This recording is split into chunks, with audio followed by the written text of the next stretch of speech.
प्यारे बच्चों, आप लोगों का ये जो दुर्गा पूजा था अब समाप्त हो गया है। अब बारी है आप लोगों को पूरी तरीके से फुल एनर्जी के साथ तैयार होकर के पढ़ाई करने का। तो अब आप लोग पूरी ताकत लगा दीजिए पढ़ाई करने में, क्योंकि छुट्टी तो जितना होना था हो गया। अभी आगे भी बहुत सारा छुट्टी आते रहेगा, लेकिन छुट्टी छुट्टी के इंतजार में कहीं आपके नंबर का, आपके रिजल्ट का छुट्टी ना हो जाए, इसलिए आपका मेहनत करना नहीं चाहिए। गुड मॉर्निंग आप सभी बच्चों को, हमारे तरफ से भी गुड मॉर्निंग। और सभी बच्चे हमारा इंतजार कर रहे थे, मिस कर रहे थे, और हम भी बहुत ज्यादा मिस कर रहे थे, और फाइनली आज आपका ये क्लास स्टार्ट हो गया है। प्यारे बच्चों, हम लोग हिस्ट्री में चौथा नंबर चैप्टर पढ़ रहे थे, भारत में राष्ट्रवाद। भारत में राष्ट्रवाद चैप्टर पढ़ रहे थे। कल आप लोगों का क्रैश कोर्स भी लॉन्च होने वाला है। कल शाम में 7 बजे आप लोगों का क्रैश कोर्स भी लॉन्च हो जाएगा, तो उसके लिए भी तैयार रहिएगा, ठीक है ना। प्यारे बच्चों, बहुत ही बेहतरीन तरीके से ये चैप्टर पढ़ाते हुए हम आप लोगों को आगे बढ़ रहे थे। आप लोगों को हम पिछली क्लास में बहुत कुछ बताए थे। पिछली क्लास में हम आप लोगों को बताए थे कि अंग्रेजों ने किस तरीके से भारत को गुलाम बनाने के लिए अनेकों तरह का नीति बनाया, बहुत तरह के कानून बनाए, ताकि भारत पर अपना जो सत्ता है वो कायम रह सके, भारत को हम हमेशा के लिए गुलाम बनाए रख सके। लेकिन अंग्रेजों का यह नीति कहीं ना कहीं फेल हो रहा था गांधी जी के आंदोलन के कारण, ठीक है।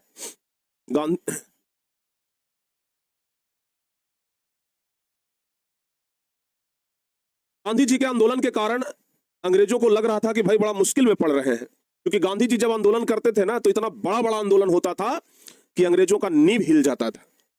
उसी में हम आप लोगों को सबसे पहले खिलाफत आंदोलन, उसके बाद असहयोग आंदोलन। असहयोग आंदोलन आप देखें कितना बड़ा आंदोलन था, लेकिन चौरी चौरा हत्याकांड के कारण असहयोग आंदोलन को रोकना पड़ गया। जन आंदोलन था, सब लोग भाग लिए थे असहयोग आंदोलन में।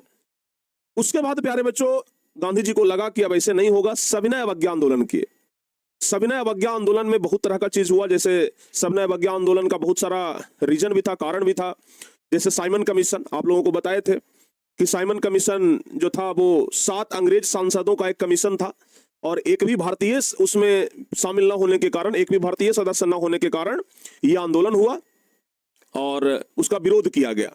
साइमन कमीशन के विरोध में काला झंडा दिखाया गया, लाला लाजपत राय को लाठी से पीट पीट करके हत्या भी कर दिया गया। ये सब कुछ हम आप लोगों को बताए थे।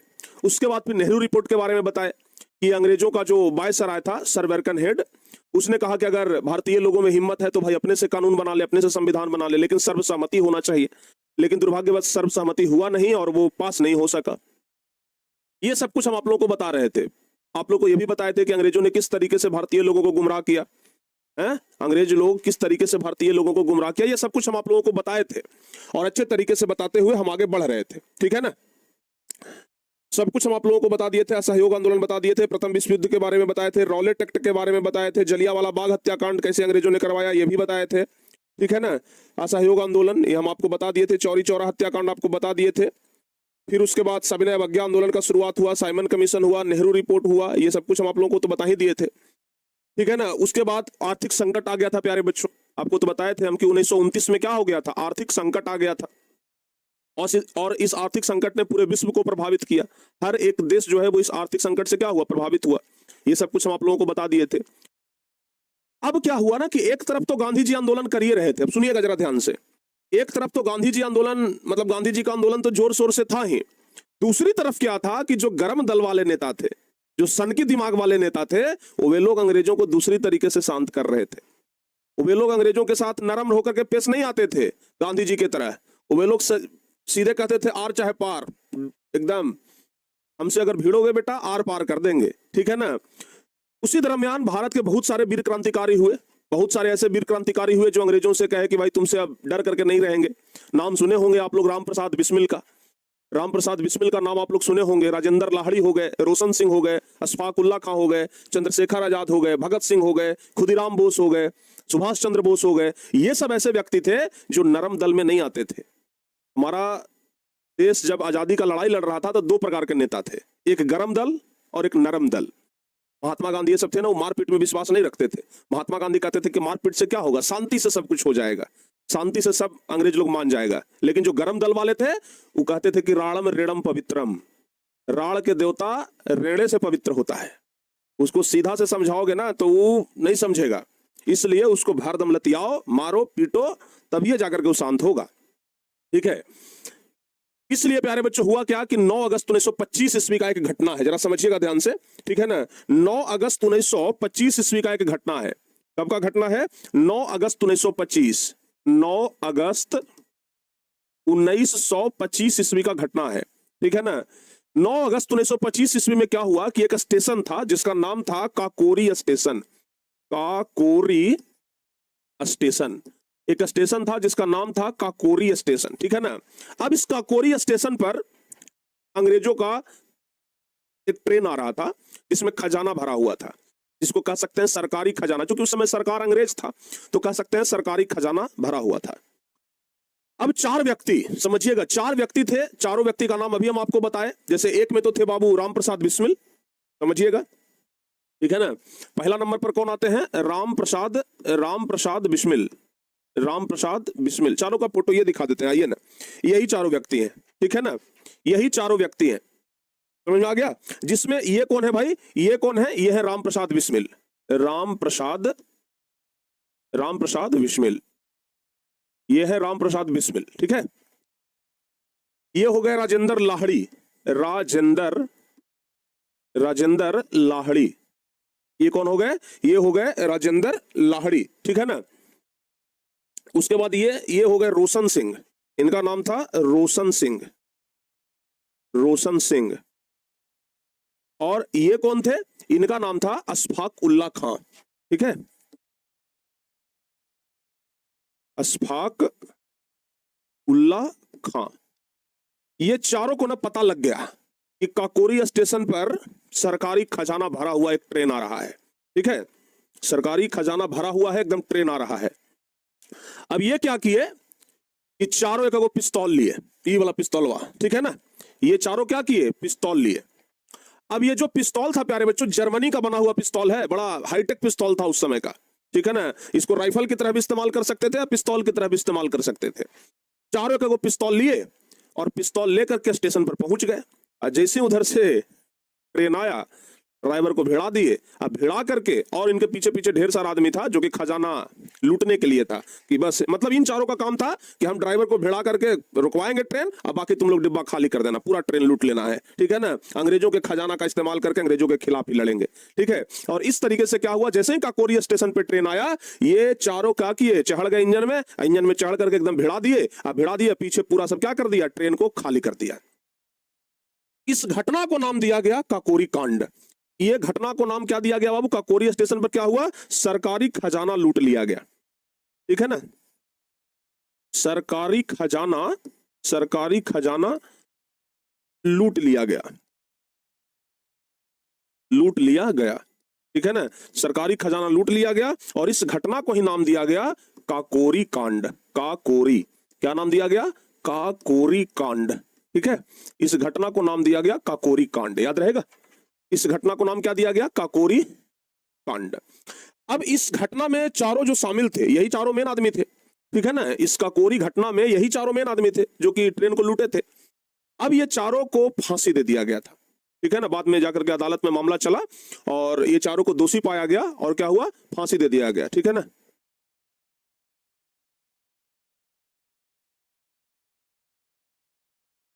ठीक है ना, ये चारों को क्या कर दिया गया? फांसी दे दिया गया।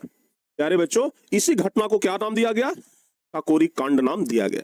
अब आप लोग हमें ये बताइए, ये चारों आदमी जो काम किए, इनको फांसी भले दे दिया गया, लेकिन भारत के हित में काम किए थे। बेचारा लूटपाट भले किए, लेकिन अपने देश को आजाद कराने के लिए लूटे थे। अपने देश के जो गुलाम करने वाले अंग्रेज थे, उनसे मतलब ये लड़ने के लिए लूटे थे। तो ये चारों तो मिला जुला के अच्छा ही काम किए, ठीक है ना। तो इसी घटना को नाम दिया गया काकोरी कांड, याद रहेगा। तो अगर आपसे पूछा जाए कि काकोरी कांड कब हुआ था, तो बताइएगा 9 अगस्त 1925 को। कब हुआ था बाबू? 9 अगस्त 1925 को, ठीक है ना। सारे बच्चों को समझ में आ गया? हाँ, क्लियर ना? यहां तक सारे बच्चों को क्लियर है? बिल्कुल, आप लोगों के लिए हम कर रहे हैं, चिंता ना करिए। आप लोगों में से बहुत सारे बच्चे कर रहे हैं कि सर हम लोगों को क्या फायदा मिलेगा। अरे भाई, फायदा बढ़िया मिलेगा, ठीक है ना। क्रैश कोर्स में आप लोगों को स्पेशल डिस्काउंट मिलेगा, ठीक है। जैसा कि हम बोले भी थे कि जो बच्चे टॉपर बैच में जुड़े हुए हैं, उनको जब क्रैश कोर्स लॉन्च होगा तो आपको स्पेशल डिस्काउंट मिलेगा, ठीक है ना। और डिस्काउंट के नाम पर हम इतना कह सकते हैं कि पिछले बार जितना फीस था उससे भी कम फीस आप लोग को देना पड़ेगा। क्रैश कोर्स का फीस जितना पिछली बार था 199 रुपया पिछली बार था, जो बच्चे टॉपर बैच में जुड़े हुए हैं ना उनको उससे भी कम देना पड़ेगा। तो आप लोगों के लिए ना इस बार एकदम व्यवस्था बना दी है तगड़ा, ठीक है। और कल जब लॉन्च होगा तो अच्छे तरीके से देख लीजिएगा। दीपक सर आ रहे हैं, आज से क्लास वो लेना स्टार्ट करेंगे, ठीक है ना, क्लियर। आइए अब प्यारे बच्चों, यहां तक आप लोगों को समझ में आ गया ना, किसी प्रकार का कोई दिक्कत तो नहीं है। चलिए, उसी प्रकार का एक और घटना घटा था, मेरठ षड्यंत्र, ठीक है ना। एक और घटना घटा था बाबू उसी टाइप का, जिसको कहते हैं मेरठ षड्यंत्र। ध्यान रखिएगा, मेरठ षड्यंत्र। अब ये मेरठ षड्यंत्र क्या है? एक मुकदमा का मामला है, ठीक है ना। मेरठ षड्यंत्र जो है एक मुकदमा का मामला है, और यह मुकदमा हुआ था 1929 में। मेरठ षड्यंत्र कब हुआ था बाबू? 1929 में हुआ था। बहुत सारे मजदूर के जो नेता थे, ठीक है ना, बहुत सारे मजदूर नेता क्रांतिकारी, उन सब लोगों को जबरदस्ती पकड़ करके गिरफ्तार कर लिया गया था, ठीक है ना। बहुत सारे ये मजदूर नेता जो मजदूरों के लिए आवाज उठा रहे थे, जो देश की आजादी के लिए आवाज उठा रहे थे, उन सब लोगों को पकड़ करके जेल में डाल दिया गया था। बहुत सारे बड़े बड़े लोग, पंडित जवाहरलाल नेहरू, ये सब जैसे बड़े बड़े लोग इस केस के लिए पैरवी किए कि भाई इन लोगों को छोड़ दिया जाए, लेकिन नहीं छोड़ा गया, ठीक है ना। बहुत सारे लोगों को गिरफ्तार कर लिया गया था। एक तो उस समय रॉलेट एक्ट आया था, ठीक है ना, कि ना अपील ना वकील ना दलील, ये वाला केस था। उसी केस के तहत बहुत सारे लोगों को गिरफ्तार किया गया था कि भाई शक एवं संदेह के आधार पर गिरफ्तार कर लेंगे। अब बहुत सारे मजदूर नेता को शक के आधार पर गिरफ्तार कर लिया कि हमको आप पर शक है। ये क्या बात हुआ भाई? बहुत सारे मजदूर नेताओं को शक के आधार पर गिरफ्तार कर लिया कि हमको आप पर शक है, ठीक है ना। तो शक एवं संदेह के आधार पर गिरफ्तार कर लिया, और यह कहते हुए गिरफ्तार कर लिया कि तुम लोग सरकार के खिलाफ साजिश कर रहे हो, ठीक है ना। तुम लोग सरकार के खिलाफ क्या कर रहे हो? साजिश कर रहे हो। इसका फैसला आया था 16 जनवरी 1933 को। मेरठ षड्यंत्र का फैसला कब आया था? मेरठ षड्यंत्र का फैसला आया था 16 जनवरी 1933। 16 जनवरी 1933 को इसका फैसला आया, और इस फैसले में प्यारे बच्चों 27 व्यक्ति को अभियुक्त बनाया गया, यानी 27 व्यक्ति को सजा सुनाया गया। सब लोगों को सजा सुनाया गया, कुछ लोगों को 2 वर्ष का, 4 वर्ष का, 5 वर्ष का जेल हुआ, ऐसे करके सब लोगों को सजा सुनाया गया। लेकिन सबसे कठोर सजा सुनाया गया एक व्यक्ति को, जिनका नाम था मुजफ्फर अहमद। एक व्यक्ति को सबसे कठोर सजा सुनाया गया, जिनका नाम क्या था? नाम था मुजफ्फर अहमद, ठीक है ना। इनको सबसे कठोर सजा सुनाया गया। कौन सजा पता है? काला पानी का सजा सुनाया गया। इनको काला पानी का सजा सुनाया गया मुजफ्फर अहमद को, मेरठ षड्यंत्र में, ठीक है ना। और इसके वजह से क्या हुआ? जितने भी मजदूर लोग जो आंदोलन कर रहे थे देश की आजादी के लिए, उन पर बड़ा नकारात्मक प्रभाव पड़ा। मजदूर लोगों को भड़काने के लिए ही ये समझ लीजिए कि इन काला पानी का सजा दिया गया था, ठीक है ना। तो मुजफ्फर अहमद को काला पानी का सजा मिला। अब काला पानी का सजा क्या होता है ये अभी जस्ट हम आप लोगों को बताएंगे, अभी जरा ध्यान से सुनिएगा। तो ये मेरठ षड्यंत्र, मतलब इस प्रकार के बहुत सारे घटना घट रहे थे। काकोरी कांड हो गया, मेरठ षड्यंत्र हो गया, इस प्रकार का बहुत सारा घटना ना घट रहा था बार बार। जैसे देखिए मेरठ षड्यंत्र क्या है, इसके बारे में ध्यान रखिएगा। यही वो व्यक्ति है मुजफ्फर अहमद, जिनको काला पानी का सजा मिला था, ठीक है ना। यही व्यक्ति हैं जिनको काला पानी का सजा दिया गया था, ठीक है। तो प्यारे बच्चों, मेरठ षड्यंत्र से आप क्या समझते हैं? लिखेंगे, मेरठ षड्यंत्र मामला एक विवादास्पद अदालत का मामला था। मार्च 1929 में ब्रिटिश सरकार ने 31 श्रमिक नेताओं को बंदी बना लिया। 31 को श्रमिक नेता को बंदी बना लिया, ठीक है ना, और मेरठ ला करके उन पर मुकदमा चलाया। और इसके विरोध में 21 मार्च 1929 को मोतीलाल नेहरू ने केंद्रीय विधानसभा में काम रोको प्रस्ताव पेश किया। मतलब इन सब लोगों को छुड़ाने के लिए, इतने सारे नेता लोग थे, इन लोगों को छुड़ाने के लिए बहुत सारा विरोध भी हुआ, ठीक है ना। लेकिन अंग्रेज लोगों को लगा कि भाई सरकार पलटने के लिए क्या कर रहा है, ये लोग साजिश कर रहा था, इसलिए उन लोगों को क्या किया? पकड़ लिया। मेरठ षड्यंत्र केस का फैसला 16 जनवरी 1933 ईस्वी को सुनाया गया। 27 अभियुक्तों को बहुत कड़ी सजा दी गई, और मुजफ्फर अहमद को सबसे बड़ी सजा दी गई, जिसके तहत उन्हें आजीवन काला पानी की सजा सुनाया गया। आजीवन काला पानी का सजा, कि भाई जिंदगी भर आपको कहां रहना है? काला पानी की सजा में। अब ये काला पानी का सजा क्या होता है, इसको जरा हम लोग ध्यान से देखेंगे, ठीक है ना। काला पानी का सजा क्या होता है, इसको जरा हम लोग अभी क्या करेंगे, एकदम ध्यान से देखेंगे, ध्यान से सुनिएगा। काला पानी का सजा क्या होता है बाबू? एक जेल है, ठीक है ना। काला पानी का सजा क्या होता है, इसको जरा ध्यान से सुनिएगा। एक जेल है जिसका नाम है सेलुलर जेल, ठीक है ना। एक जेल है जिसका नाम क्या है? सेलुलर जेल है। अंडमान निकोबार द्वीप समूह में ये जेल है।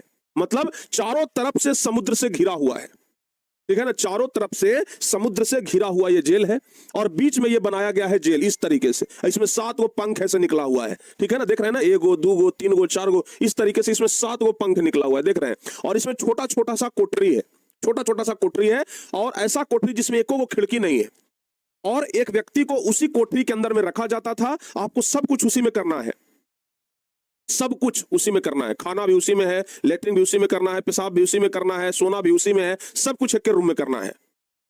ऐसा कोठरी जिसमें सूर्य का प्रकाश नहीं आ सकता है, ऐसा कोठरी जिसमें बाहर किसी व्यक्ति का आवाज नहीं आ सकता है, और आप इस जेल से भाग भी नहीं सकते हैं, क्योंकि जब भागिएगा तो चारों तरफ से समुद्र है, समुद्र में डूब करके मर जाइएगा, इसलिए कोई यहां से भागने का प्रयास भी नहीं करता था। ठीक है ना। यहां पर जो व्यक्ति को काला पानी का सजा होता था, बहुत कठोर कठोर काम करवाया जाता था।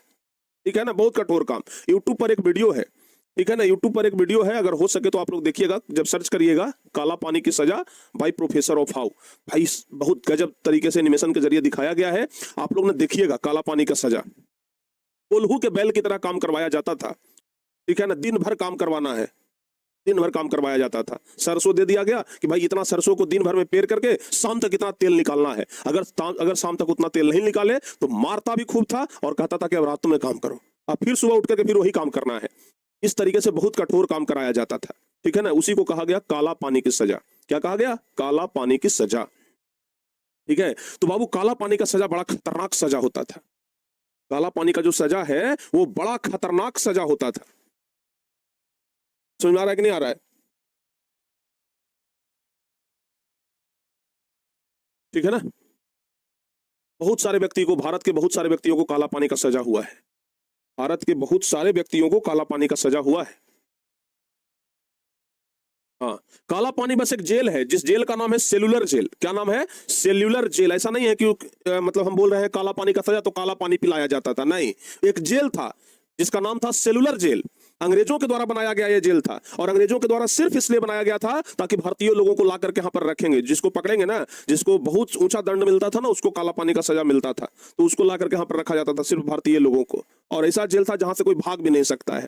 ठीक है ना, और जो व्यक्ति यहाँ पर आ जाता था उसको जिंदगी भर बेल नहीं मिलता था, बेचारा जिंदगी में यही मर जाता था। ठीक है, बहुत बढ़िया तरीके से आज भी इस जेल को सुरक्षित रखा गया है। अब तो 7 गो पंख था जिसमें सब टूट गया है, अब 1 या 2 गो और बचा है जिसमें अभी भी कोठरी है, लोग वहां घूमने के लिए जाते हैं। जीवन में कभी मौका मिले तो आप लोग जाइए वहां। ठीक है ना, समझ में आ रहा है ना? हाँ, अगर जीवन में कभी मौका मिले ना तो आप जाइएगा वहां देखने के लिए, बड़ा गजब तरीके से दिखाया गया है। ठीक है, सेलुलर जेल, अगर वो वीडियो अगर आपको देखना हो ना, आप वीडियो देख सकते हैं, काला पानी का सजा वाला वो वीडियो हो, आप चाहें तो देख सकते हैं।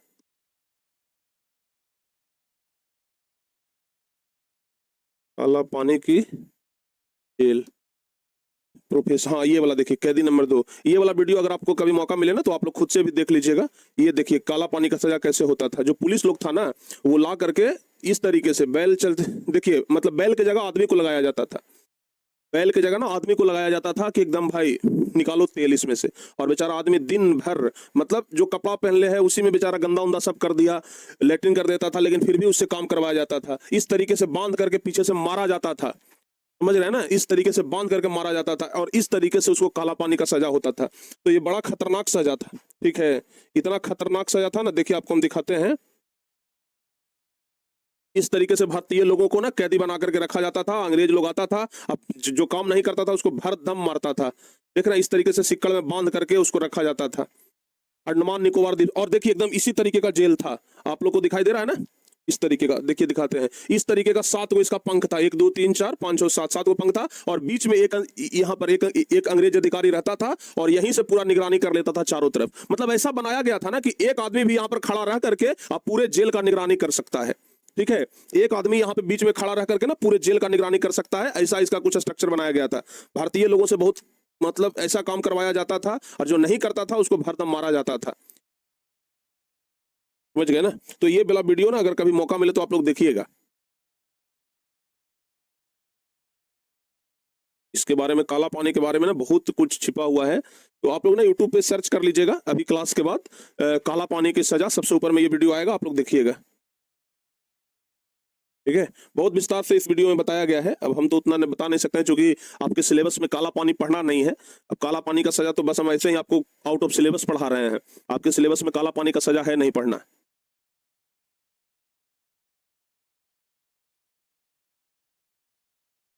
इस तरीके का कुछ जेल था, देख सकते हैं। और इतना छोटा छोटा सा कोठरी था, जिस मतलब इतना छोटा कोठरी 7 फीट का कोठरी था, और ऊपर में सिर्फ एक छोटा सा रोशनदान था, और ये कोठरी ना मतलब एकदम छोटा था जिसमें आदमी बढ़िया से रह नहीं सकता, और इतना सारा कोठरी बना हुआ था, देख लीजिए इतना सारा कोठरी ना बना हुआ था, और इसी कोठरी में लोगों को रखा जाता था। कोठरी ऐसा था कि एक आदमी का आवाज दूसरे कोठरी में नहीं पहुंचता था। विस्तार से कभी आप लोग देखिएगा इस वीडियो को, ठीक है ना। ये वीडियो लंबा है, अभी करेंगे तो फिर सिलेबस नहीं हो पाएगा, तो आप लोग ना क्लास के बाद इस वीडियो को देख लीजिएगा ना। हाँ, सेलुलर जेल नाम था इस जेल का। क्लियर, समझ में आ रहा है? बताओ तो बाबू, समझ में आ रहा है कि नहीं आ रहा है? बताइए जल्दी से एक बार।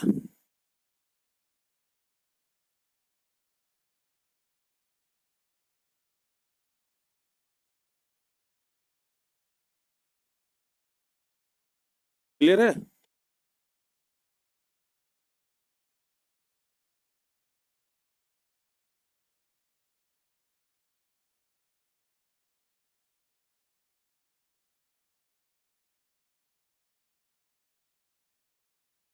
समझ में आ रहा है? एक बार बताइए।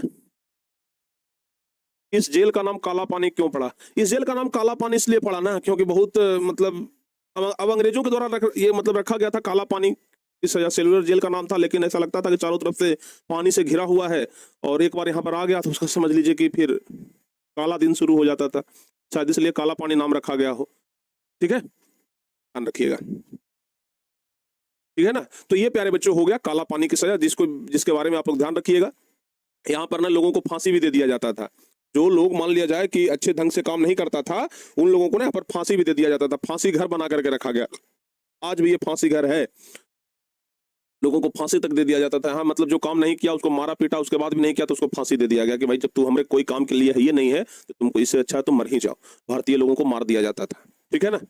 चलिए, तो ये सब प्यारे बच्चों आप लोगों को समझ में आ गया, क्लियर ना।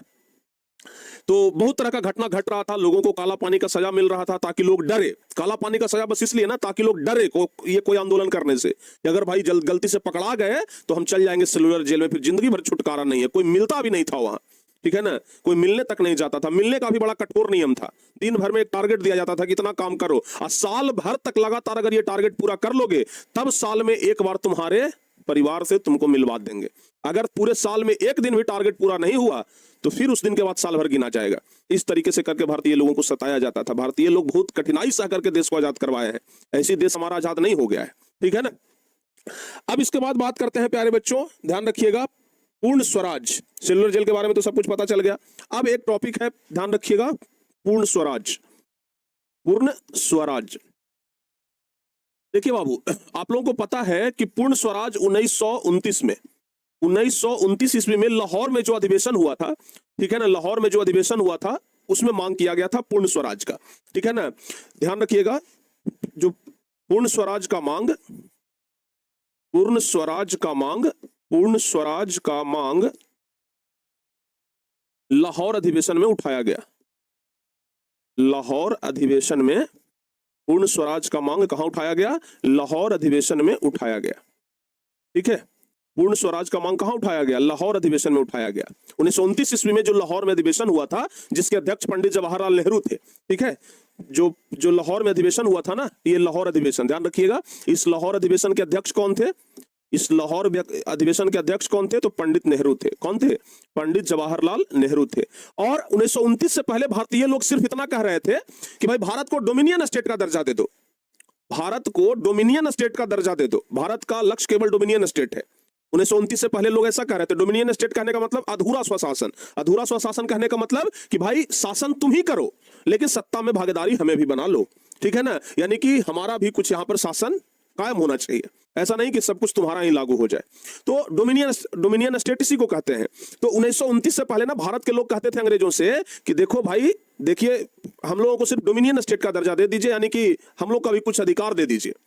लेकिन जब भारतीय लोगों को लगने लगा कि नहीं रे भाई, ये सब तो आधा स्वशासन भी देने के लिए तैयार नहीं है, डोमिनियन स्टेट भी देने के लिए तैयार नहीं है, तब 1929 के लाहौर अधिवेशन में सब लोग आवाज उठा दिए कि क्या चाहिए? अब पूर्ण स्वराज्य चाहिए, मतलब पूरा आजादी चाहिए। अब डोमिनियन स्टेट नहीं लेंगे, अब अधूरा स्वशासन नहीं लेंगे, अब पूरा शासन लेंगे। यानी कि अब हम लोगों को क्या चाहिए? पूर्ण स्वराज्य चाहिए। और लाहौर अधिवेशन में ही लोग घोषणा कर दिए कि हम लोग आजाद हैं, अब हम अंग्रेजों का बात उतना ही मानेंगे। ठीक है ना। अब अंग्रेजों का बात नहीं मानेंगे। और 26 जनवरी को पहली बार, ध्यान रखिएगा, हमारा देश भले आजाद हुआ था 1947 में, लेकिन 26 जनवरी 1930 की बात बता रहे हैं। ध्यान रखिएगा, 26 जनवरी 1930, 26 जनवरी 1930 का बात है कि 26 जनवरी 1930 में संपूर्ण देश में पूर्ण स्वराज दिवस मनाया गया। ठीक है ना। संपूर्ण देश में पूर्ण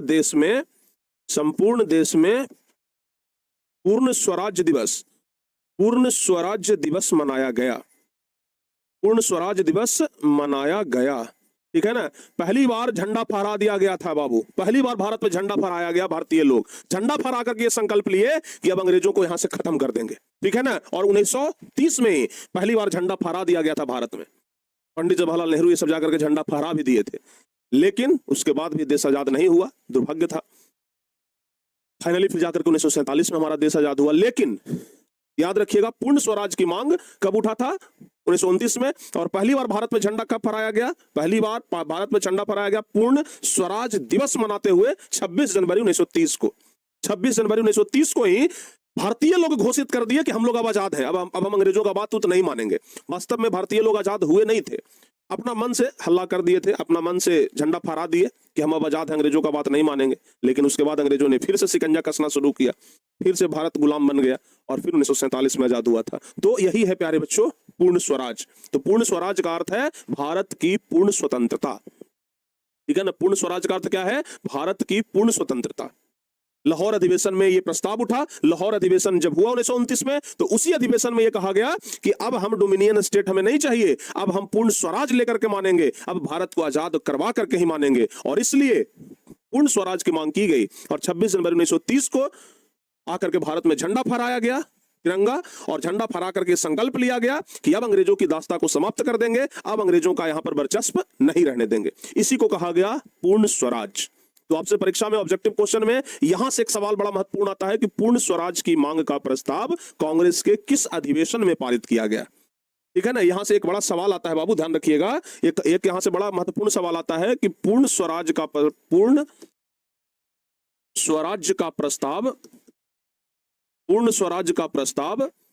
कांग्रेस के किस अधिवेशन में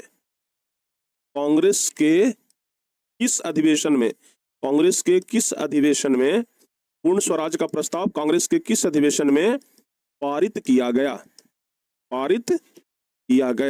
ठीक है ना, पारित किया गया। इसका जवाब क्या बताइएगा?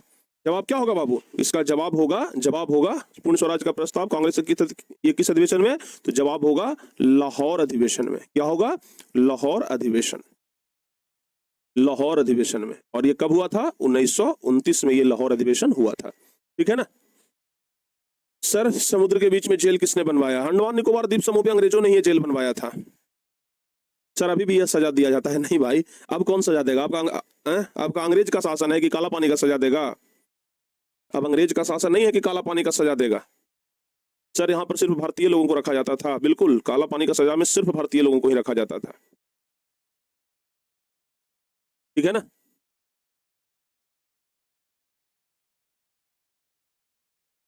क्लियर? तो यही था यार, ध्यान रखिएगा, यही क्या था? पूर्ण स्वराज। अब क्या हुआ कि बहुत सारा ऐसा आंदोलन हो रहा था। ठीक है ना। बहुत सारा अधिवेशन हुआ, बहुत सारा मीटिंग हुआ, बहुत सारा आंदोलन हुआ, विरोध हुआ, लेकिन फिर भी कोई इसका रिजल्ट नहीं निकल रहा था। उस समय का वायसराय, अंग्रेजों का जो हेड था वायसराय, वो था लॉर्ड इरविन। कौन था बाबू? लॉर्ड इरविन था। गांधी जी को लगा कि चलिए भाई, लॉर्ड इरविन से चल करके हम बातचीत करते हैं कि भाई देखिए, हम लोगों को क्या कर दीजिए, अब आजाद कर दीजिए, पूर्ण स्वराज दे दीजिए। तो गांधी जी 11 को मांग लेकर के लॉर्ड इरविन के पास गए कि भाई, लॉर्ड इरविन को ये सब बताएंगे, अंग्रेजों का वायसराय है, अंग्रेजों का हेड है। अब lord Irwin lord Irwin Gandhi ji का बात मानना तो दूर, गांधी जी से मिला भी नहीं। लॉर्ड इरविन जो था वो गांधी जी से मिला तक नहीं। समझ में आ रहा है कि नहीं आ रहा है? लॉर्ड इरविन, आप लोग को ना इसका फोटो दिखाते हैं लॉर्ड इरविन का।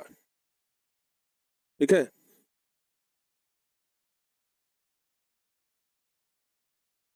लॉर्ड इरविन जो था ना,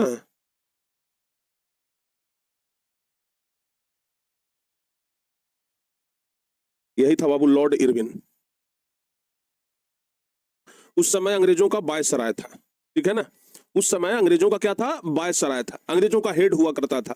गांधी जी से मिलने के लिए गए, किससे मिल करके बातचीत करेंगे कि भाई देखो भारत को आजाद कर दो, अब इस प्रकार से करने का कोई मतलब है नहीं। लेकिन ई गांधी जी से मिला भी नहीं, मतलब बात मानना तो दूर गया, गांधी जी से मिला तक नहीं। और जब गांधी जी से नहीं मिला, उसी के बाद तो गांधी जी दांडी यात्रा निकाल ही दिए, कहे कि अब नहीं चलेगा, चलो सीधे अब कानून भंग करेंगे, अभी सबके कानून नहीं मानेंगे। और तुरंत गांधी जी क्या कर दिए, दांडी यात्रा निकाल दिए। ठीक है ना, इससे मिलने के लिए गए थे कि देखो भाई मिलजुल करके काम कर लो, तुम्हारा भी जो लूटपाट का सामान है वापस करवा देते हैं, लेकिन तुम जो हमारे आदमी को पकड़ करके जेल में बंद किए हुए हो उसको छोड़ दो बदले में। लेकिन गांधी जी का बात कहां माना, गांधी जी से तो मिला तक नहीं। इसको घमंड था कि हम भाई बादशाह हैं, ये गांधी जी से नहीं मिला। ठीक है ना, तो इसके बाद ही गांधी जी क्या कर दिए, दांडी यात्रा निकाल दिए। ठीक है ना, तो ध्यान रखिएगा इस चीज को।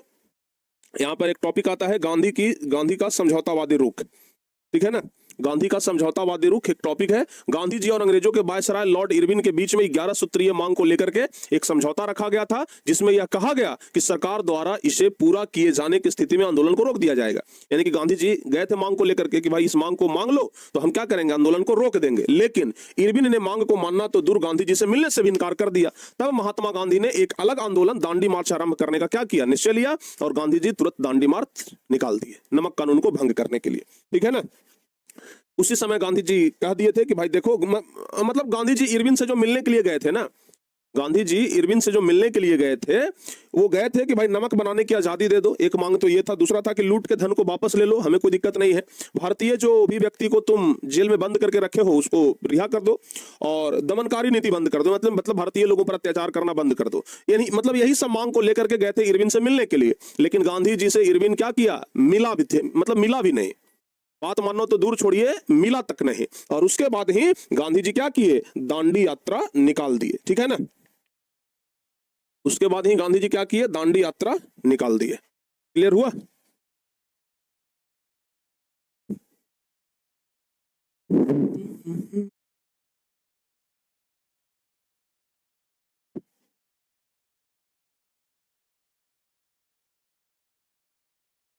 समझ में आ रहा है?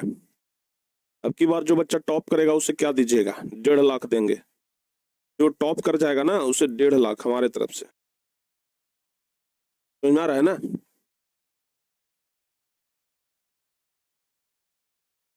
ये तो बता दिए। चलिए, अब गांधी जी क्या है, जब गांधी जी इरविन से मिलने गए, गांधी जी से जब वो नहीं मिला, तब गांधी जी घोषणा कर दिए। क्या घोषणा कर दिए भाई, घोषणा कर दिया कि नमक कानून उल्लंघन करके खुद से नमक बनाएंगे। गांधी जी कहे कि अब तुम लोगों का कानून नहीं मानेंगे, अब हम खुद से क्या करेंगे, नमक बनाएंगे। अब खुद से क्या करेंगे, नमक बनाएंगे। सरकारी सेवा, शिक्षा केंद्र और उपाधियों का बहिष्कार किया जाए। गांधी जी बोल दिए कि सब लोग सरकारी नौकरी छोड़ दो भाई। सरकारी नौकरी कहने का मतलब अंग्रेजों के लिए नौकरी, तो अंग्रेजों का नौकरी छोड़ दो, अब अंग्रेजों का नौकरी कोई नहीं करेगा। ठीक है ना, अंग्रेजों का नौकरी क्या कर दो, छोड़ दो। उसके अलावा जो भी अंग्रेजी शिक्षा केंद्र है जहां पर अंग्रेजी पढ़ाई करवाया जाता है, सब बहिष्कार कर दो। अंग्रेजों के द्वारा दिया गया जो उपाधि है सबको बहिष्कार कर दो। महिलाएं शराब बंद, अफीम और विदेशी कपड़े की दुकानों पर जाकर के धरना दे। गांधी जी बोले कि जितनी भी महिला है सब शराब के दुकान पर, अफीम के दुकान पर, विदेशी कपड़ा के दुकान पर जाकर के धरना दे। ठीक है ना, कि हम ये सब बिकने नहीं देंगे। समस्त विदेशी वस्तुओं का बहिष्कार करते हुए उन्हें जला दिया जाए। गांधी जी बोले कि जितना भी विदेशी वस्तु है सब में आग लगा दो, वो सब यूज नहीं करना है। ठीक है ना, वकीलों को कहे कि भाई अदालत का बहिष्कार कर दो। वकीलों को बोल दिए कि अब क्या कर दो, जितना भी कोर्ट कचहरी में तुम लोग वकालत कर रहे हो सब लोग छोड़ दो, वकालत नहीं करना है। उसके अलावा हर घर में चरखा द्वारा सूत काटा जाए, मतलब कपड़ा पहनना है तो चरखा से बना हुआ। उसके अलावा अंग्रेजों के द्वारा जो बनाया गया कानून है उसको पालन मत करो, अंग्रेजों के द्वारा जो बनाया गया कानून है उसका भंग कर दो, उसको तोड़ दो। अंग्रेजों का कानून हम नहीं मानेंगे। ठीक है ना, सीधे अंग्रेजों का कानून हम नहीं मानेंगे। और सभी कार्यक्रम में सत्य और अहिंसा को सर्वोपरि स्थान दिया जाए। गांधी जी लास्ट में यह भी बोले कि भाई देखो ये सब होना चाहिए लेकिन इसमें अहिंसा नहीं होना चाहिए, मतलब मारपीट खून खराबा नहीं होना चाहिए, शांतिपूर्वक सब कुछ होना चाहिए। ठीक है ना, सब कुछ जो भी हो वो एकदम शांतिपूर्वक होना चाहिए। तो गांधी जी के द्वारा ये सब शुरू कर दिया गया। उसी के बाद तो दांडी यात्रा स्टार्ट ही हो गया। ठीक है ना, उसी के बाद क्या हुआ, दांडी यात्रा शुरू हो गया। तो अभी तक प्यारे बच्चों हम आप लोगों को जो कोई सविनय अवज्ञा आंदोलन के बारे में पढ़ाए हैं वहां से बहुत सारा कुछ क्वेश्चन बनता है जिसको आप लोग ध्यान रखिएगा। क्वेश्चन क्या क्या बनेगा कि सविनय अवज्ञा आंदोलन का वर्णन करें, क्वेश्चन बनेगा कि सविनय अवज्ञा आंदोलन का वर्णन करें। सविनय अवज्ञा आंदोलन है क्या?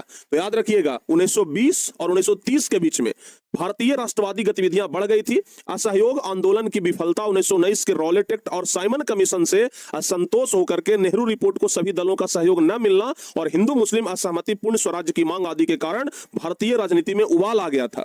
ऐसे माहौल में गांधी जी ने नमक कानून के विरोध एक सविनय अवज्ञा आंदोलन आरंभ किया। इस आंदोलन में सभी वर्ग के लोगों ने भाग लिया। इस प्रकार यह राष्ट्रीय स्तर का आंदोलन साबित हुआ। इसके पश्चात भारतीयों ने ब्रिटिश राजनीतिक और आर्थिक नीतियों का विरोध किया। भारतीय महिलाओं ने भी बहिष्कार की नीति को सफल बनाने में सक्रिय रूप से भाग लिया। तो क्वेश्चन आएगा कि सविनय अवज्ञा आंदोलन क्या है? हालांकि यह क्वेश्चन 2015 में पूछा गया है, लेकिन फिर भी याद कर लीजिएगा इसको। और भी बहुत सारा क्वेश्चन पूछा जा सकता है। सविनय अवज्ञा आंदोलन के कारण, क्या कारण था सविनय अवज्ञा आंदोलन का भाई? तो सबसे पहला कारण तो था साइमन कमीशन, कि भाई साइमन कमीशन जो लागू किया गया था, इस साइमन कमीशन में एक भी भारतीय सदस्य नहीं था। 7 गो सदस्य था, 7 अंग्रेजों सदस्य था, अंग्रेज सदस्य था। इस वजह से क्या हुआ, इसका विरोध हुआ। दूसरा, नमक कानून की कठोरता। अंग्रेज सरकार यह कह दिया था कि भारतीय लोगों को नमक बनाना ही नहीं है, नमक हम बेचेंगे और तुम लोगों को खरीदना है, और नमक पर भारी भरकम टैक्स लगा देता था। इसलिए नमक कानून की कठोरता के कारण क्या हुआ, ये सविनय अवज्ञा आंदोलन हुआ। ठीक है ना? चूंकि अंग्रेज सरकार ने नमक बनाने और बेचने पर टैक्स लगाया था, और नमक एक ऐसा चीज है जो गरीब से लेकर के अमीर तक सब लोगों का जरूरत है, और इस पर टैक्स लगाना बहुत अन्यायपूर्ण है। ब्रिटिश शासन का दमनकारी स्वभाव, जो अंग्रेज लोग थे वो भारतीय लोगों पर बहुत तरह के अत्याचार कर रहे थे। अंग्रेज लोग भारतीय लोगों पर बहुत तरह के अत्याचार कर रहे थे, और अत्याचार के कारण ये गांधी जी को आंदोलन लाना पड़ा। नेहरू रिपोर्ट की अस्वीकृति, नेहरू रिपोर्ट को अस्वीकार कर दिया गया। 1928 में जो गांधी जी, ये जो मोतीलाल नेहरू जो संविधान बनाए थे सर बेरकन हेड को कहने पर, उसमें डोमिनियन स्टेट की बात कहते कि भाई हमको डोमिनियन स्टेट कम से कम दे दो, लेकिन अंग्रेजों ने क्या किया, मना कर दिया, कहा कि नहीं, अब नेहरू रिपोर्ट पारित ही नहीं होगा। तो इन सब चीजों के कारण असंतोष था, और इसी कारण सविनय अवज्ञा आंदोलन हुआ। तो ये क्वेश्चन बड़ा इंपॉर्टेंट है, देख लीजिए 2022 में भी आया है, 2023 में भी आया है। सविनय अवज्ञा आंदोलन के कारण के बारे में पूछा जाएगा, तो आप लोग आराम से इसके बारे में बता दीजिए। ठीक है ना? हो जाएगा बाबू? सविनय अवज्ञा आंदोलन के बारे में आप लोग बढ़िया से इसको बता दीजिएगा, बता दीजिएगा ना? चलिए,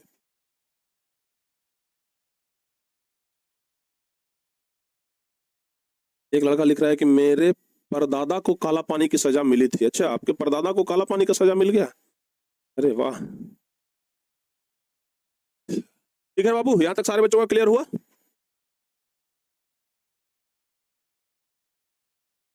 चलिए जी, आगे बढ़ते हैं। यहां तक अगर सारे बच्चों का क्लियर है, तो अब आपको बताते हैं हम थोड़ा सा,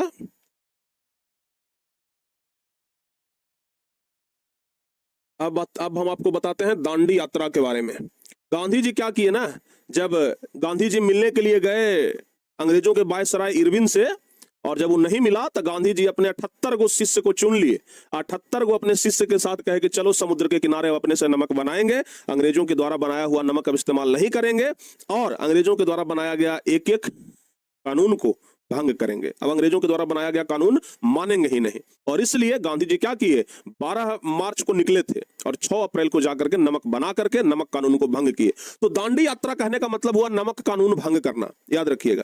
दांडी यात्रा कहने का मतलब क्या हुआ, दांडी यात्रा कहने का मतलब हुआ नमक कानून को भंग करना। सारे बच्चों को समझ में आया है? तो ध्यान से सुनिएगा, क्वेश्चन आएगा दांडी यात्रा। दांडी यात्रा ध्यान रखिएगा, महात्मा गांधी ने अपने 78 चुने हुए अनुयायियों के साथ, अनुयायी मतलब होता है शिष्य, ठीक है ना? तो महात्मा गांधी अपने 78 को शिष्य के साथ 12 मार्च 1930 को साबरमती आश्रम से, चूंकि गांधी जी साबरमती आश्रम में रहते थे, तो 12 मार्च को साबरमती आश्रम से निकलते हैं और दांडी नामक स्थान तक प्रस्थान कर जाते हैं। मतलब दांडी नामक स्थान के लिए, समुद्र के किनारे दांडी नामक स्थान है, वहां के लिए निकल जाते हैं, और 24 दिनों में 250 किलोमीटर की पद यात्रा की। 24 दिन तक लगातार गांधी जी चले, और 24 दिन में 250 किलोमीटर की यात्रा की, और 250 किलोमीटर की यात्रा करके गुजरात के दांडी नामक स्थान पर समुद्र के किनारे 5 अप्रैल को पहुंच गए। मतलब 12 मार्च को निकले थे साबरमती आश्रम से, और 12 मार्च को निकले, 24 दिन लगातार यात्रा किए, 5 अप्रैल को वहां पर पहुंच गए, और 5 अप्रैल को पहुंच गए, बोले कि अगला दिन अब नमक कानून तोड़ना है। 5 अप्रैल को पहुंचे थे, और 6 अप्रैल को क्या किए, नमक कानून को भंग कर दिए, नमक कानून तोड़ दिए, अपने से नमक बना लिए।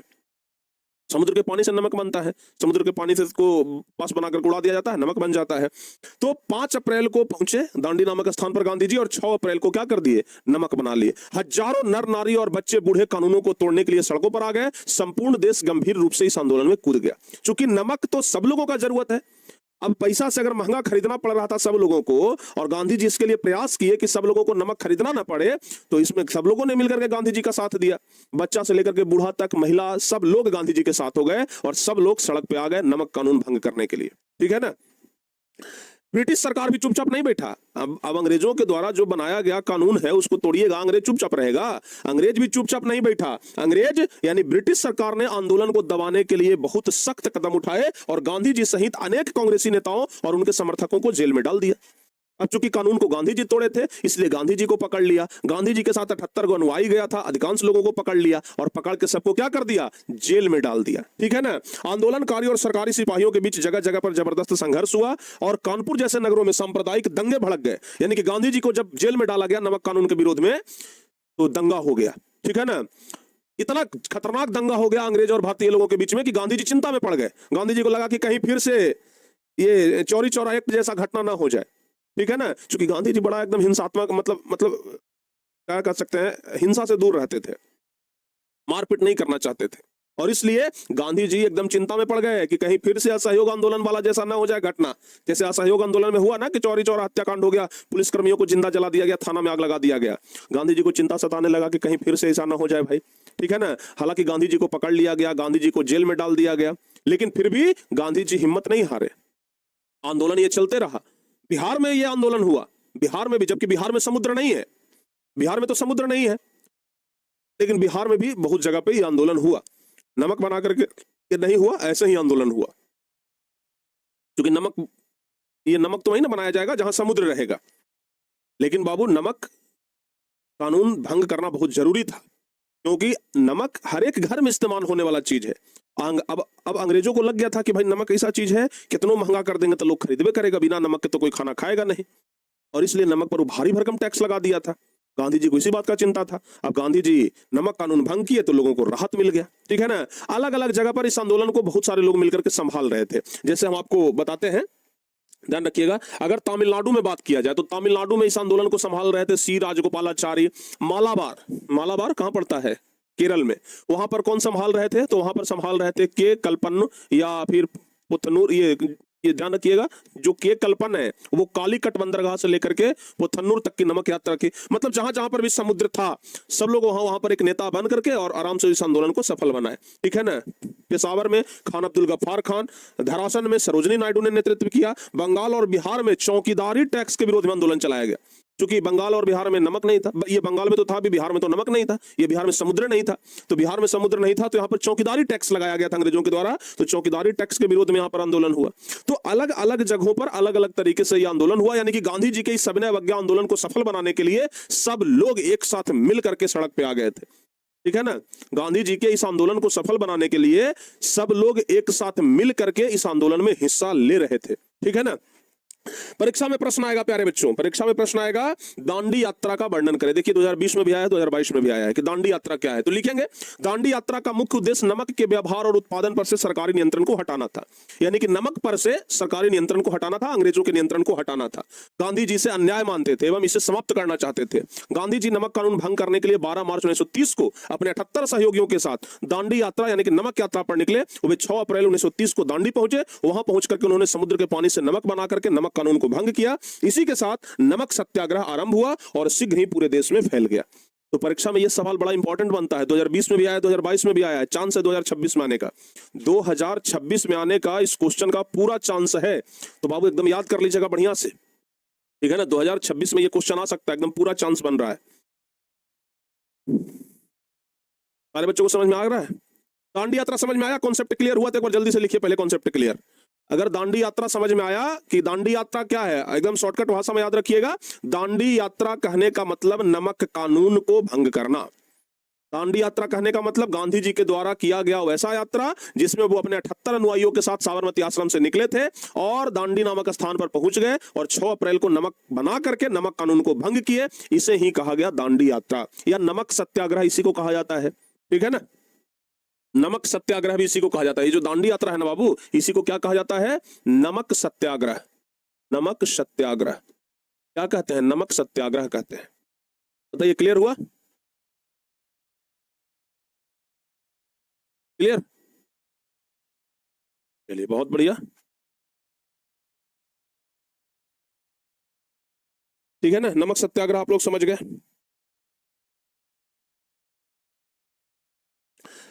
बिहार में कैसे कैसे आंदोलन हुआ थोड़ा सा इसके बारे में देख लीजिए। हालांकि ये ज्यादा पूछता नहीं है लेकिन जानकारी रख सकते हैं कि बिहार में समुद्र तो नहीं है, और बिहार में समुद्र नहीं होने के कारण सविनय अवज्ञा आंदोलन के दौरान चौकीदारी टैक्स के विरोध में आंदोलन चलाया गया। चौकीदारी कर के विरोध में आंदोलन चला कि भाई चौकीदारी कर नहीं देंगे, ठीक है ना। बिहार में इस आंदोलन का प्रारंभ चंपारण और सारण जिले से हुआ और देखते देखते मुजफ्फरपुर, भागलपुर, गया, पटना इन सब जिलों में फैल गया। स्वदेशी वस्त्र की मांग को लेकर के छपरा जेल के कैदियों ने नंगी हड़ताल की। अब चूंकि गांधी जी सविनय अवज्ञा आंदोलन में बोले थे कि विदेशी कपड़ों का बहिष्कार करना है, विदेशी कपड़ा नहीं पहनना है, स्वदेशी कपड़ा पहनना है, लेकिन जिस व्यक्ति को पकड़ करके जेल में डाला जाता था उस व्यक्ति को तो विदेशी कपड़ा मिलता था पहनने के लिए। अंग्रेज लोग विदेशी कपड़ा देता था, जेलवा में आपको स्वदेशी कपड़ा मिलेगा। अंग्रेज का शासन है और जेल में आप बंद हैं तो जेल में आपको तो देसी कपड़ा नहीं मिलेगा, तो जेल में मिलता था विदेशी कपड़ा, अंग्रेजी कपड़ा। अब छपरा जेल में जितने भी कैदी बंद थे पूरा कपड़ा खोल के फेंक दिए, नंगा हो गए, बोले कि हमको स्वदेशी कपड़ा दो तब पहनेंगे, नहीं तो नंगा रहेंगे। इस तरीके से बिहार में, भाई बिहार वाला जब आंदोलन करता है ना तो थोड़ा सा ऊपर लेवल का करता है, बिहार वाला आंदोलन करता है ना तो छोटा मोटा लेवल का करवे नहीं करता है, एकदम कहता है कि एकदम ऐसा करेंगे कि यादगार बना देंगे, ठीक है ना। तो बिहार के छपरा जेल में आंदोलन हुआ, सब लोग अपना कपड़ा खोल के फेंक दिया, कहा कि हमको देसी कपड़ा दो तब पहनेंगे, नहीं तो ऐसे नंगा घूमेंगे, कोई दिक्कत हमको नहीं है, तुमको अगर दिक्कत है तो हमको देसी कपड़ा दो, ठीक है ना। तो बिहार के छपरा जिला में ये कैदियों ने नंगी हड़ताल की। विदेशी वस्त्रों के बहिष्कार और शराब की दुकानों के सामने धरना देने में महिलाओं ने उल्लेखनीय भूमिका निभाई। पटना में श्रीमती हसन इमाम और विंध्यवासिनी देवी ने, जबकि गया में चंद्रावती देवी ने महिलाओं का नेतृत्व किया। यानी कि पुरुष तो छोड़िए, महिला भी इस नेतृत्व में शामिल थी। महिला भी लगातार एकदम नेतृत्व कर रही थी, महिला भी एकदम लगातार नेतृत्व कर रही थी कि हमको भाई बढ़िया से नेतृत्व करना है। तो इस तरीके से प्यारे बच्चों क्या हुआ, बिहार में चौकीदारी टैक्स के विरोध में आंदोलन हुआ। आपसे परीक्षा में सवाल पाएगा कि किस राज्य में चौकीदारी कर के विरोध में आंदोलन हुआ था, ठीक है ना। आपसे पूछा जाएगा कि किस राज्य में चौकीदारी कर के विरोध में आंदोलन हुआ था। तो चौकीदारी कर के विरोध में आंदोलन कहां हुआ था, क्या बताइएगा, बताओ बाबू, चौकीदारी कर के विरोध में आंदोलन कहां हुआ था, क्या बताइएगा, बोलिए। चौकीदारी कर के विरोध में आंदोलन कहां हुआ था, जल्दी जल्दी से बताइए। तो चौकीदारी कर के विरोध में आंदोलन कहां हुआ था, बिहार में हुआ था, याद रखिएगा, अपने बिहार में ही चौकीदारी कर के विरोध में आंदोलन हुआ, ठीक है ना। अब क्या हुआ कि जब ये आंदोलन हुआ, पूरा दांडी यात्रा हुआ, अब वही इरविन जो गांधी जी से मिलने से इनकार कर दिया था, वो गांधी जी को कहा कि गांधी जी आकर के मिलिए। समझिए, गांधी जी ऐसा व्यक्ति थे कि मजबूर करते थे, हमसे नहीं मिलोगे हम तुमको मजबूर कर देंगे मिलने पर। अब क्या हुआ कि गांधी और इरविन के बीच में बातचीत होना शुरू हो गया, जिसको गांधी इरविन समझौता या गांधी इरविन पैक्ट कहते हैं, ठीक है ना। तो गांधी जी, चूंकि गोलमेज सम्मेलन होना था, एक सम्मेलन होना था गोलमेज सम्मेलन, गांधी जी बोल देते कि इस सम्मेलन में कोई भाग नहीं लेगा। अब इरविन को लगा कि तो दिक्कत हो जाएगा, तो इसलिए ना इरविन बुलाया गांधी जी को। गांधी जी कहेंगे, कहा बेटा पिछला बार आए थे तब मिला था नहीं, पिछला बार मिलवो नहीं किया, अब की बार अपने से बुला रहा है, ठीक है ना। तो गांधी जी ऐसे व्यक्ति थे कि मजबूर कर देते थे अगला आदमी को, ठीक है ना। तो गांधी इरविन समझौता प्यारे बच्चों अब हम लोगों को पढ़ना है, ठीक है ना। यह है गांधी इरविन समझौता। सविनय अवज्ञा आंदोलन की व्यापकता ने अंग्रेजी सरकार को समझौता करने के लिए मजबूर कर दिया। अब सविनय अवज्ञा आंदोलन जब इतना जोर शोर से चलने लगा, सविनय अवज्ञा आंदोलन जब एकदम अपना स्पीड पकड़ लिया, जब सब लोग इस आंदोलन में भाग ले लिए, तब अंग्रेजों को समझौता करने के लिए विवश होना पड़ा, जिसमें गांधी जी और अंग्रेजों के वायसराय लॉर्ड इरविन के बीच में 5 मार्च 1931 को यह समझौता हुआ, जिसे गांधी इरविन समझौता के नाम से जाना जाता है। गांधी इरविन समझौता क्या है या गांधी इरविन पैक्ट क्या है, ऐसे करके ना लघु उत्तरीय में भी सवाल बन सकता है। तो सीधे लिख दीजिएगा कि सविनय अवज्ञा आंदोलन की व्यापकता को लेकर के अंग्रेजी सरकार को समझौता करने के लिए मजबूर होना पड़ा, और गांधी जी और अंग्रेजों के वायसराय लॉर्ड इरविन के बीच में 5 मार्च 1931 को एक बातचीत हुआ, एक समझौता हुआ। उस समझौता को ही नाम दिया गया गांधी इरविन समझौता, ठीक है ना। और चूंकि ये दिल्ली में हुआ इसलिए इसे दिल्ली समझौता भी कहा जाता है। इस समझौता में बातचीत यह हुआ कि भाई सविनय अवज्ञा आंदोलन को वापस ले लिया जाए। इरविन कहा, लॉर्ड इरविन कहा कि भाई देखिए सविनय अवज्ञा आंदोलन को वापस ले लीजिए। सरकार ने भी गांधी जी और अन्य कांग्रेसी नेताओं को रिहा कर दिया। सरकार भी कहा कि मतलब जो अंग्रेज लोग था वो कहा कि आप सविनय अवज्ञा आंदोलन को वापस लीजिए, हम जो भी लोग जेल में बंद हैं उसको क्या करते हैं, बाहर कर देते हैं, ठीक है ना। कहा कि देखिए जो लोग हिंसा किया है, मारपीट किया है, किसी अंग्रेज अधिकारी को मारा है, उन सबको तो नहीं छोड़ेंगे, लेकिन बाकी सबको जिसको ऐसे फालतू में बंद कर दिए हैं उस सबको हम रिहा कर देते हैं, ठीक है ना। और उस सबको क्या कर दिया, रिहा कर दिया। और गोलमेज सम्मेलन के दूसरे अधिवेशन में भाग लेने के लिए गांधी जी सहमत हुए। नमक बनाने की आजादी मिल गई, लूट के धन को वापस लिया गया, कैदियों को बाहर अब निकाल दिया गया, अंग्रेजों का थोड़ा सा दिमाग ठंडा हो गया, अंग्रेजों को लगने लगा कि नहीं भाई अब ज्यादा चलेगा नहीं हमारा, ठीक है ना। तो अंग्रेज लोग क्या हुए, अब शांत हो गए थे, ठीक है ना, ध्यान रखिएगा। अब ये गोलमेज सम्मेलन क्या है, बहुत सारे बच्चे पूछेंगे कि गुरुजी ये गोलमेज सम्मेलन क्या है, जरा इसके बारे में बता दीजिए। तो गोलमेज सम्मेलन के बारे में बहुआ ध्यान रखिएगा। नमक यात्रा के कारण अंग्रेजों को यह एहसास हुआ था कि अब उनका राज बहुत दिन तक टिक नहीं पाएगा। जब गांधी जी नमक आंदोलन किए तो ये एहसास हो गया कि अब ज्यादा दिन तक हम लोग टिकेंगे नहीं। अंग्रेजों को लग गया था कि भाई अब हम ज्यादा दिन तक टिकने वाले नहीं हैं, अब जल्दी ये लगता है कि यहाँ से विदा हो जाएंगे। उन्हें भारतीयों को भी सत्ता में हिस्सा देना पड़ेगा। इस लक्ष्य को ध्यान में रखते हुए ब्रिटिश सरकार ने लंदन में एक आंदोलन क्या किया था, आयोजन किया था। एक मीटिंग टाइप का कह लीजिए, एक सम्मेलन कह लीजिए, उसे ही गोलमेज सम्मेलन नाम दिया गया था, ठीक है ना। और उसमें गांधी जी को बुलाया गया था, गांधी जी जाने के लिए मना कर दिए थे, इसलिए गांधी जी और इरविन के बीच में क्या हुआ था, समझौता हुआ था, ठीक है ना। ये जितना भी आप लोग देख रहे हैं ना, सब सविनय अवज्ञा आंदोलन का ही पार्ट है। सविनय अवज्ञा आंदोलन बहुत बड़ा आंदोलन था, ठीक है। तो सविनय अवज्ञा आंदोलन का ही ये सब क्या है, पार्ट है, ध्यान रखिएगा। क्लियर हुआ?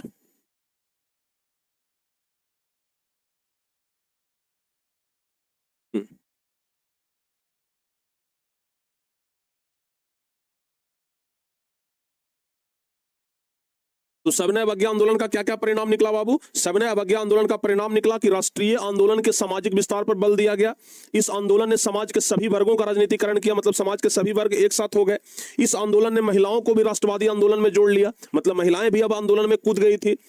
आंदोलन में आर्थिक बहिष्कार से अंग्रेजों को प्रतिकूल रूप से प्रभावित किया। अब जो विदेशी कपड़ा का बहिष्कार कर दिया गया, सब कुछ विदेशी को छोड़ दिया गया, तो अंग्रेजों को तो नुकसान हुआ ना, तो उसे आर्थिक रूप से प्रभावित किया। इस आंदोलन के दौरान बानर सेना और मंजरी सेना का गठन करके संगठन के नए तरीके का इस्तेमाल हुआ। दो तरह का सेना भारतीय लोग बनाए थे, बानर सेना और मंजरी सेना, और ये लोग अंग्रेजों के खिलाफ लड़ाई लड़ते थे, अंग्रेजों के खिलाफ जो आंदोलन होता था उसमें भाग लेते थे, ठीक है ना। पहली बार ब्रिटिश सरकार ने कांग्रेस के समानता के आधार पर बातचीत की। पहली बार अंग्रेज लोग गांधी जी से बातचीत किया, वही जो गांधी इरविन समझौता के नाम से जाना गया, ठीक है ना। तो अंग्रेज लोग पहली बार समानता के आधार पर कांग्रेस के नेताओं से बातचीत किया, ठीक है। तो सविनय अवज्ञा आंदोलन का बहुत बड़ा परिणाम निकला। सविनय अवज्ञा आंदोलन का परिणाम बहुत बड़ा निकला। परीक्षा में सवाल भी आएगा कि सविनय अवज्ञा आंदोलन का क्या परिणाम हुआ, तो आप लोग इसमें से 2-3 परिणाम आराम से लिख दीजिएगा, ठीक है। सविनय अवज्ञा आंदोलन के परिणाम के बारे में परीक्षा में आ जाता है। 2019 में क्वेश्चन भी आया है कि सविनय अवज्ञा आंदोलन का क्या परिणाम हुआ, तो आराम से लिख सकते हैं। 2-3 परिणाम जो भी हम आपको बताए उसको लिख दीजिएगा। और आज सबसे लास्ट टॉपिक हम पढ़ा रहे हैं, भारत छोड़ो आंदोलन। थोड़ा सा बस इतना सा ही याद रखिएगा। भारत छोड़ो आंदोलन का शुरुआत हुआ था 9 अगस्त 1942 को, 9 अगस्त 1942 को। और गांधी जी बोले थे कि अंग्रेजों भारत छोड़ो। 1942 में गांधी जी बोले कि अब देखो भाई बहुत हो गया, अब तुम भारत छोड़ दो। और इसी आंदोलन में गांधी जी नारा दिए थे, डू और डाई, अब करो या मरो, अब अंग्रेजों को भारत छोड़ना ही पड़ेगा, ठीक है ना। तो 1942 में ये गांधी जी के द्वारा चलाया गया बहुत बड़ा आंदोलन है, भारत छोड़ो आंदोलन, जिसका लक्ष्य था भारत से ब्रिटिश साम्राज्य को मिटाना। द्वितीय विश्व युद्ध के समय ब्रिटिश सरकार ने भारत से बिना पूछे युद्ध में शामिल कर लिया। यानी प्रथम विश्व युद्ध में तो भारत को शामिल करवे किया, दूसरा विश्व युद्ध में भी जो कि 1939 में शुरू हुआ, उसमें भी भारतीय लोगों को शामिल कर लिया बिना पूछे, ठीक है ना। और स्वतंत्रता की चाह से यह आंदोलन शुरू हुआ। 8 अगस्त 1942 को अंग्रेजों भारत छोड़ो का नारा दिया गया और गांधी जी का संदेश था, करो या मरो। यह आंदोलन स्वतंत्रता संघर्ष का निर्णायक मोड़ सिद्ध हुआ। इसी आंदोलन के बाद तो फिर अंग्रेजों को लगने लगा कि हम टिकने वाले नहीं हैं। 1942 में यह आंदोलन हुआ, भारत छोड़ो आंदोलन, और इसमें कहा गया कि अंग्रेजों अब भारत छोड़ दो, अब भारत तुम्हारा नहीं है, और करो या मरो का नारा भी दिया गया। और ये आंदोलन ही मुख्य रूप से निर्णायक सिद्ध हुआ। तो गांधी जी का जो योगदान है ना देश की आजादी में, बहुत ज्यादा है। गांधी जी का जो योगदान है देश की आजादी में, ये थोड़ा बहुत नहीं है, बहुत ज्यादा है। गांधी जी ऐसे व्यक्ति जो शायद अगर ना होते तो आजादी और लंबा हो जाता, आजादी और 1947 की जगह पता नहीं कब मिलता। तो गांधी जी का बहुत ज्यादा योगदान है। लोग आज गांधी जी को क्या से क्या नहीं कह देते हैं, लेकिन गांधी जी का योगदान बहुत ज्यादा है प्यारे बच्चों। तो ये तो हम बता दिए आपको सविनय अवज्ञा आंदोलन। अभी तक हम आपको क्या पढ़ा रहे थे, सविनय अवज्ञा आंदोलन के बारे में पढ़ा रहे थे। आज यहीं तक रहने देते हैं। अगली क्लास में हम बिहार में गांधी जी का एक आंदोलन पढ़ाएंगे जो कि चंपारण सत्याग्रह के नाम से जाना जाता है। तो अगली क्लास में पढ़ाएंगे चंपारण सत्याग्रह। चंपारण में गांधी जी के द्वारा जो बिहार के चंपारण में गांधी जी के द्वारा चलाया गया जो आंदोलन था, चंपारण सत्याग्रह, नील की खेती के लिए, उस आंदोलन के बारे में हम आप लोगों को अगली क्लास में पढ़ाएंगे, ठीक है ना। तो अगली क्लास के लिए आप लोग तैयार रहिएगा। बाकी दोपहर में भी क्लास चलेगा 1 बजे से, उसके लिए भी आप लोग तैयार रहिएगा, ठीक है। बाकी फिर मिलते हैं प्यारे बच्चों दोपहर में। अच्छे तरीके से आप लोग मन लगा करके पढ़ाई करिए। ऐसा ही अगर आप लोग पढ़ाई करते रहेंगे तो फिर सफलता बहुत जल्द मिलेगी। मिलते हैं प्यारे बच्चों अब नेक्स्ट क्लास में। तब तक के लिए हंसते मुस्कुराते रहिए, मन लगा करके पढ़ते रहिए। जय हिंद।